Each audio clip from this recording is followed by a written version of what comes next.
Hello friends, இப்போ முருங்கைக்கீரை பருப்பு பொடி தயாரிப்பது எப்படின்னு சொல்லி கொடுக்க போகிறேங்க.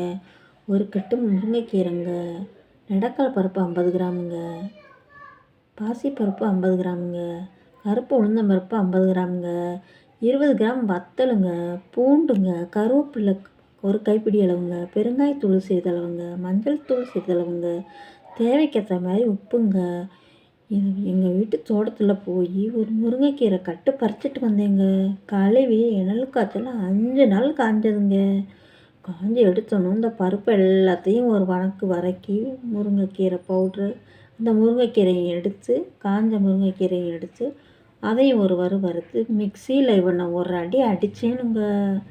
நல்லா தூளாகிடுச்சுங்க. நல்லா பவுட்ரான மாதிரி ஆகிட்டு நல்லா வலுவலுன்னு அரைச்சாச்சுங்க. அரைச்சோன்னே சுடு சாதத்தில் போட்டு எண்ணெய் விட்டு நல்லெண்ணெய் ஊற்றி சும்மா சாப்பிட்டோம்ங்க. இன்னும் வேணும் என்ன வேணும்னு கேட்குற மாதிரி இருந்துச்சுங்க. இந்த குழந்தைங்க ஸ்கூல் விட்டு வந்த உடனேயுமே ஒரு தோசையை ஊற்றி அந்த பவுடரை அப்படியே போட்டு அவனை தூவி அப்படியே விட்டு அழகாக எண்ணெய் ஊற்றி கொடுத்தா பிள்ளைங்க என்ன வேணும்னு கேட்பாங்க.